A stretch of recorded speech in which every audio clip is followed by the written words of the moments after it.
In the middle of the 2nd century BC, an incredible meeting of cultures unfolded in the vast kingdom of Bactria, stretching from modern-day Afghanistan to northern India.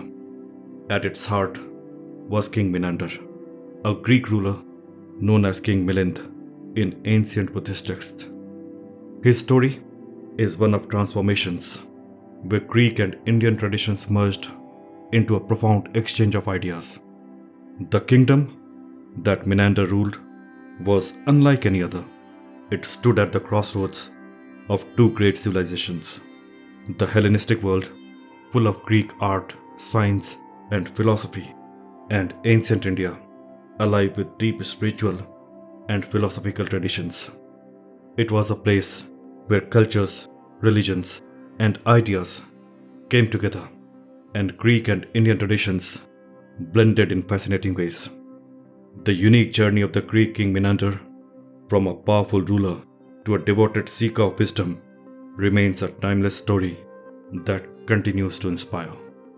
Menander rose to power during a turbulent time. The once mighty Greco-Bactrian kingdoms were crumbling under internal divisions and external threats. Amid this chaos, Menander emerged as a strong and capable leader. He made the city of Sagala his capital. Sagala is the present-day city of Sialkot in Pakistan.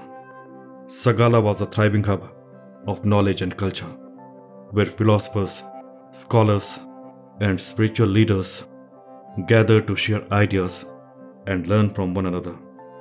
But Menander was not content with just being a ruler. He had a deep thirst for knowledge and a deep curiosity about life's ultimate questions. What does it mean to live a good life? Is there a deeper truth that unites all things? What is the nature of existence? These questions drove him to explore beyond the confines of his Greek upbringing. His quest for answers would eventually lead him to Buddhism, a philosophy that would change his life forever.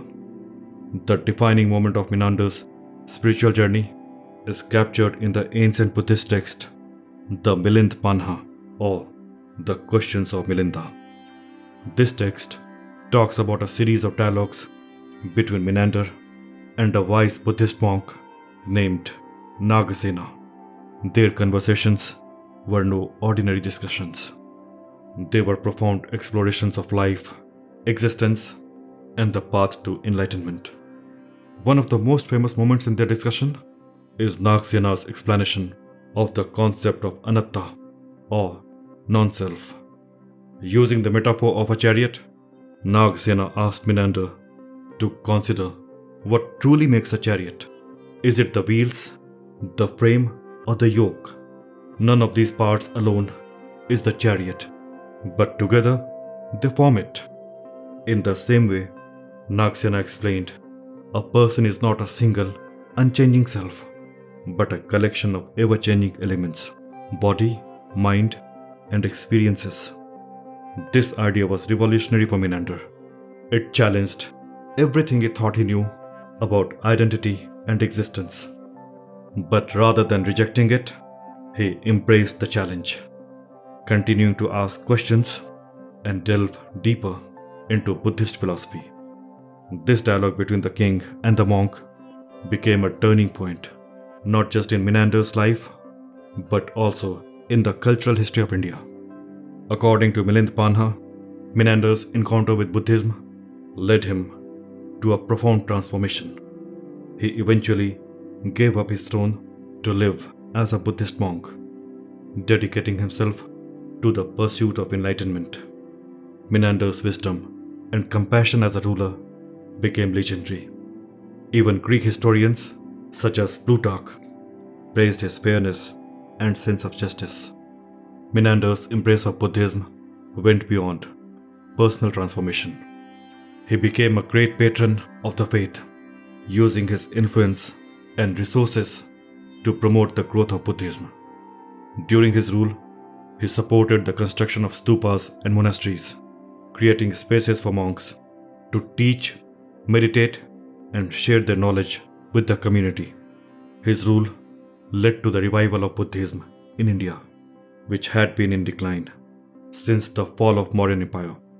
Menander played a big role in spreading Buddhist teachings far beyond his kingdom. He also encouraged the spread of Buddhist teachings along the trade routes that connected India to Central Asia and beyond, turning them into pathways for ideas, culture, and spirituality. Through these routes, Buddhist philosophy traveled to new lands, influencing distant regions and enriching the world.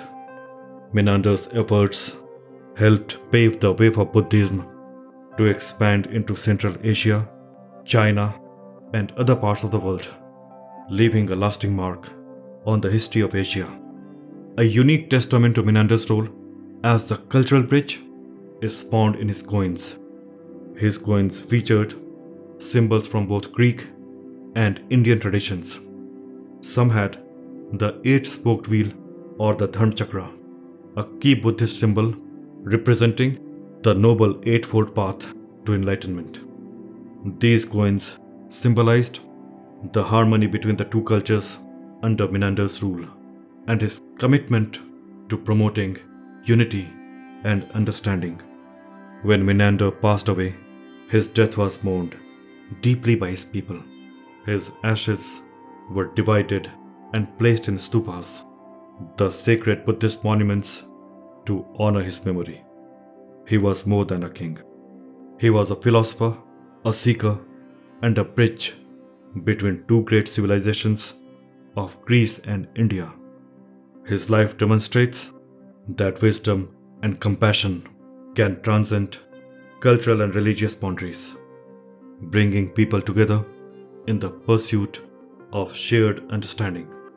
Menander's legacy as a philosopher king endures as a symbol of unity, showing us that greatness lies not in power and wealth, but in the courage to ask questions, seek answers, and grow. If you found this video insightful, please give it a thumbs up and consider subscribing us for more content on Buddhist history, practices, and wisdom. Thank you for watching, and may your spiritual journey be filled with peace, mindfulness, and enlightenment.